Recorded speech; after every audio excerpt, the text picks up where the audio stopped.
The Traveler and I made one each. Here, have a taste while it's still warm. Thank you. Don't mind if I do.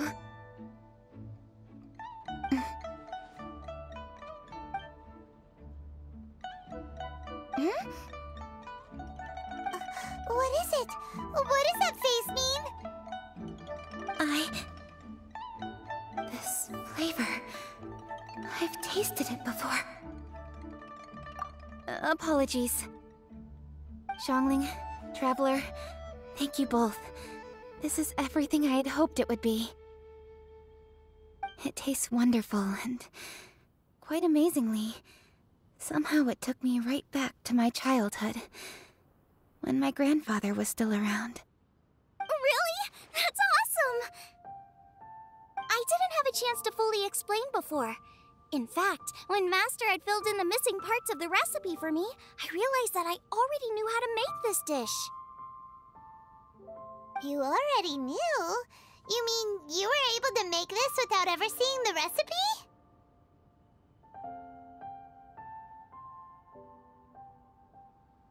Uh-huh. My dad taught me how to make it.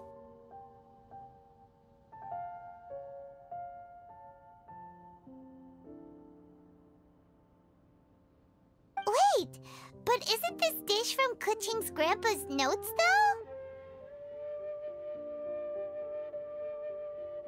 About that. I do not believe that this recipe was my grandfather's creation.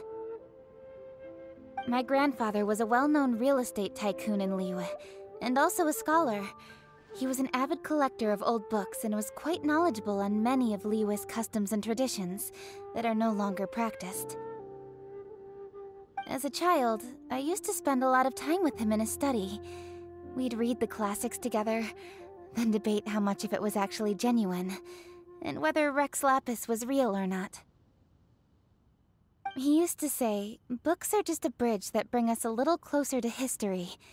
It's up to those of us in later generations to ask these questions, search for the answers, and decide what they mean. Since then, my grandfather has passed on, and I've grown up to become a Qixing. My views on Rex Lapis have changed in this time too, from myth to reality. For me, the name Rex Lapis is inextricably wound up with memories of my grandfather. Whenever I see his name written down, it always reminds me of sitting in my grandfather's study, seeing all of his notes.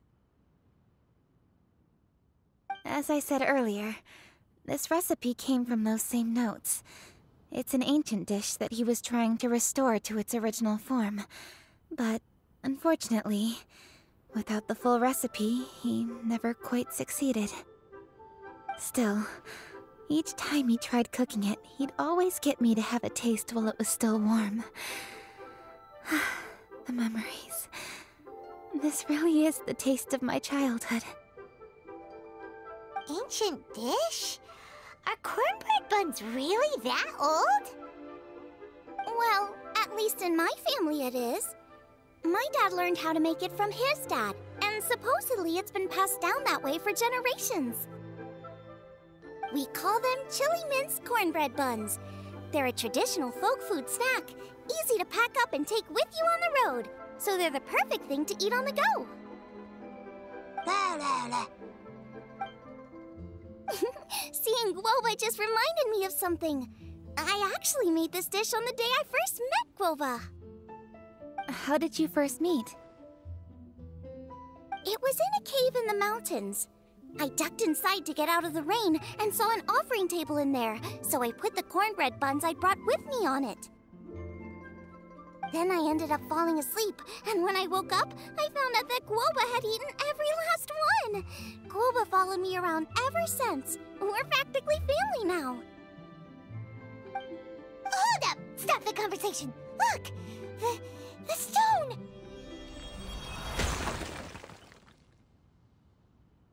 It burst open! It's... Guoba? What are you... What? Mother? Ah, I see the chili mince cornbread buns have been served.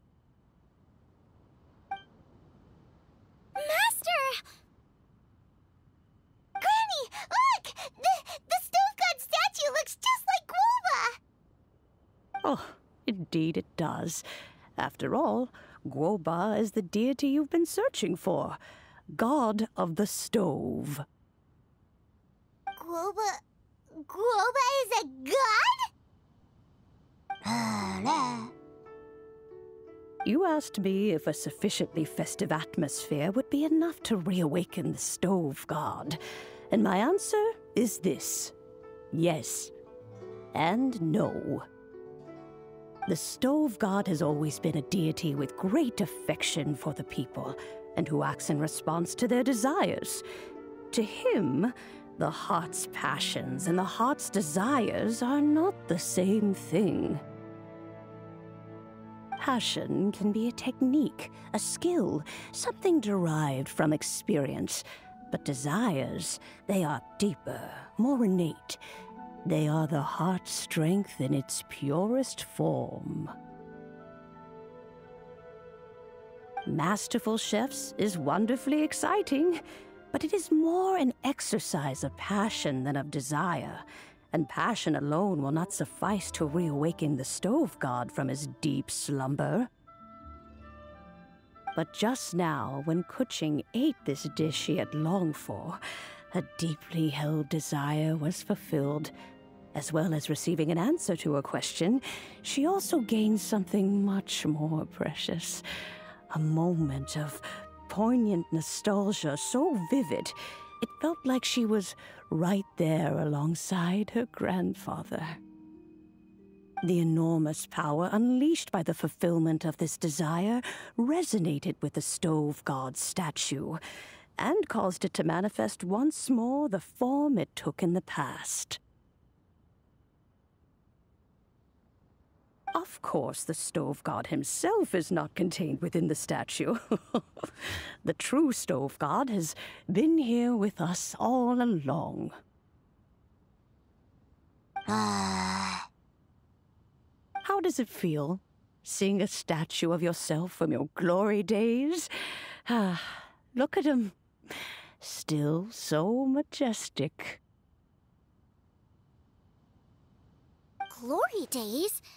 Wait, what happened? Did Guoba used to be different from now?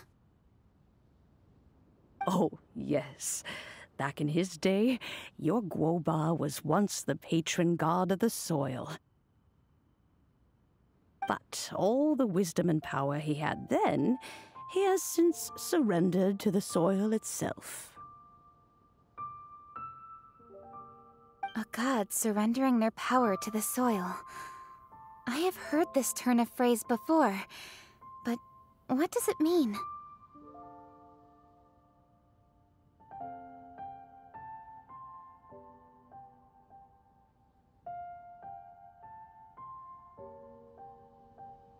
The kinds of trials and tribulations that a land can face are far more than you could imagine.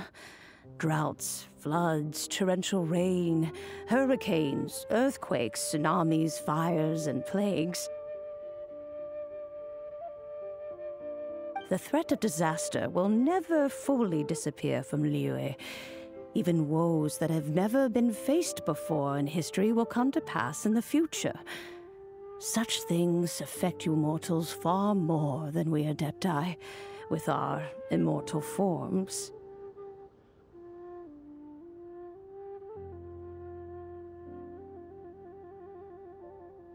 He once walked with you over the barren plains until you arrived at last at the harbor. He joined you in building your dwellings and lighting the stoves. It was his hand that lit the very first street lamp of Liyue and brought the aroma of cooked food into every household in the land. You mortals no longer remember him, but back in the age when you did, he was the closest of all the Adepti to the common folk.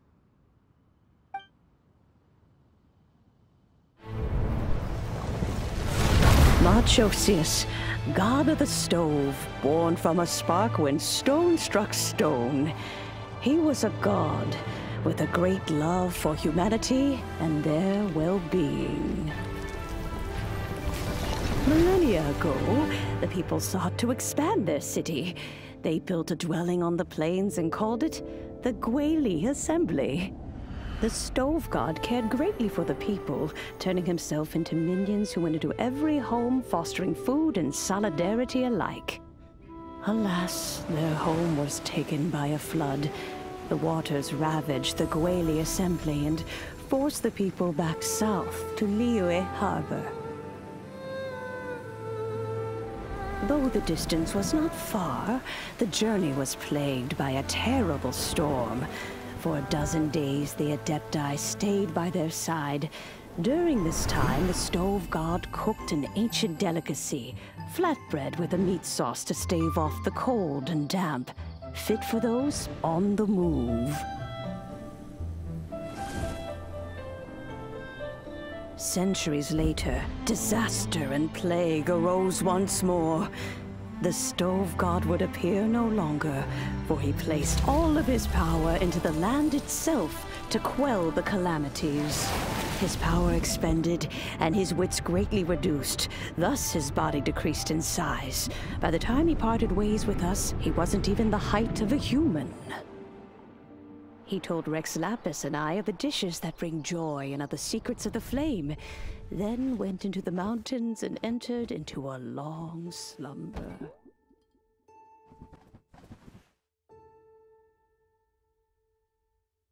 The Stove God departed, and Guoba was born. When he awoke, he ate the Chilimen's cornbread buns placed on the offering table by a young lady in yellow. Though he did not remember the past, he was profoundly moved and decided to follow this young lady thereafter. The Stove God had quietly disappeared, but the vendors rose early to hawk their wares. People went out to buy goods, lit their stoves, and cooked food, just as they had done every day for as long as they could remember. In Liyue, things have always been this way.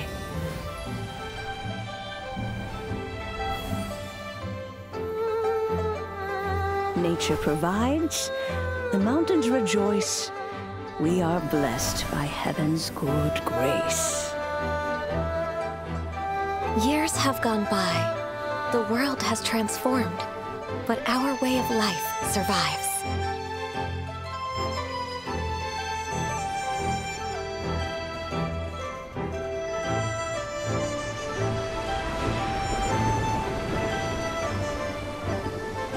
Fame and fortune is only a season. It is the moment that we should embrace.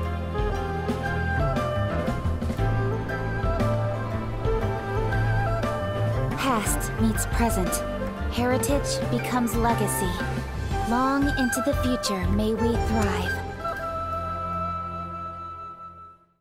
You once told me that dining is the profoundest of customs in the human world. To eat well is to consume vitality itself, and to drink well is to partake of the very essence of the world.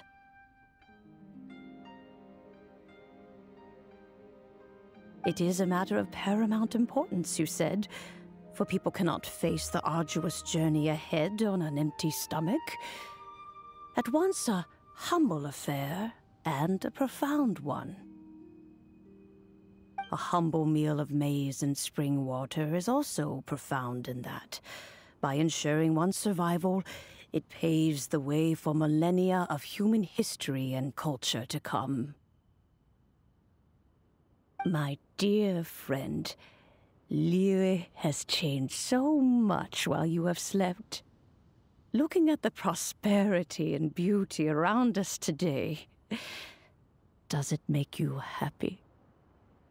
Guoba, this is kind of a huge deal. Why didn't you say anything? He is not who he once was. Even the power of speech evades him now. There is no way he could have told you. Oh. Guoba, but... Xiangling. Do not be saddened, youngling. There are two sides to everything. Guoba may have lost many of his formal faculties, but he is now as carefree as can be, without a single worry in the whole world. In this world we inhabit, who can truly be said to live a life free of all woes? Those with a mind and with the knowledge will certainly be troubled by all manner of things. But he has gone further than us in his journey. He had both wisdom and courage.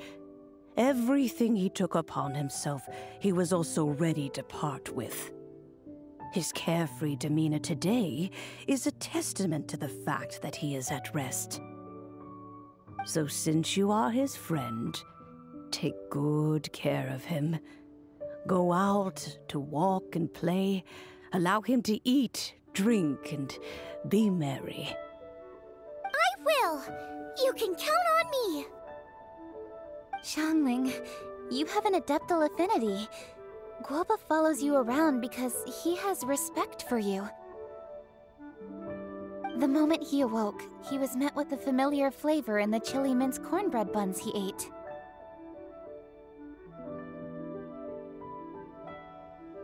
After all that time, he still recognized the dish he had invented, and he approved of you as the one who had cooked it. That's right. The taste of one's home cuisine always brings back memories of home. Though he remembered nothing, eating the food you had cooked gave him a feeling of familiarity. That is why he stuck by you. You may be the first person in history to give the Stove God the experience of being a satisfied customer. That makes you quite a remarkable chef. If that's true, I couldn't be happier. Because putting a smile on customers' faces is what we chefs are called to do. Well then, it's getting late and I still have things to do. Time for me to say goodbye. Traveler, Paimon, Xiangling, thank you all very much. I look forward to spending more time together in the future.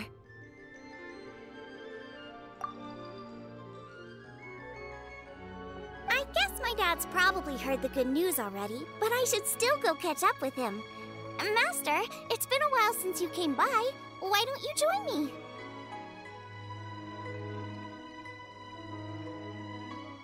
He thinks about you all the time, you know. He's always telling me to invite you over.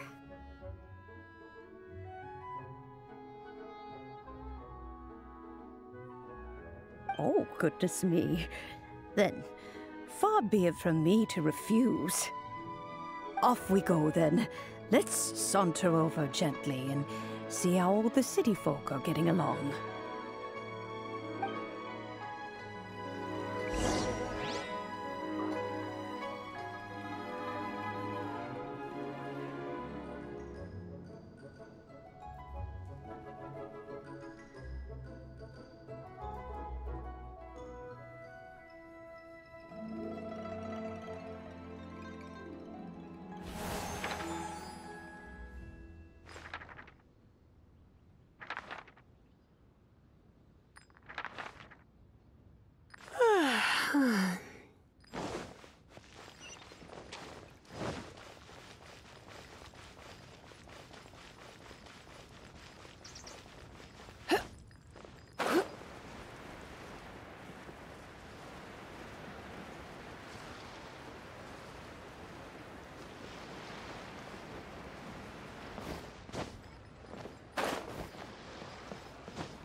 I should be the one handling that.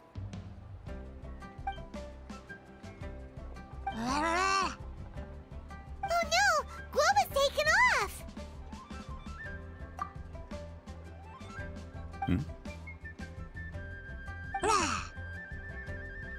Oh, it's you. Hello there, old friend. Oh, bless my soul. Are you out for a stroll as well? Given the season, it felt fitting to take a leisurely walk while the meal is being prepared. Quite right. And it also gave us the chance to run into you. Guoba may not recognize you, but as ever, he seems quite delighted to see you. So, Guoba doesn't remember anything, but can still feel when something's familiar? Friendship will always withstand the ravages of time. Traveler, what do you think of the name of this festival? Moon Chase. The moon is a carrier of countless emotions. So many things only seem to surface as we gaze up beneath its poignant glow. Wherever the moonlight shines, the heart is wont to follow. Fond memories of those no longer with us. Debts of gratitude to old friends. The meaning of ages past and gone. All wrapped up in the city that has existed for so many moons to date. All these things and more, they are why people chase the moon. In old age, the sight of many things puts one in a wistful mood. But children are always a beautiful sight to see. Such exuberant life force. It seems to well up from deep within the land itself. A land that has been in existence for so many millennia, and yet one that still dazzles today. Traveler, this Moon Chase Festival has been all the more entertaining with you here to witness it. Now, let's have Xiangling brew us a nice pot of tea. We shall drink and chat at our leisure.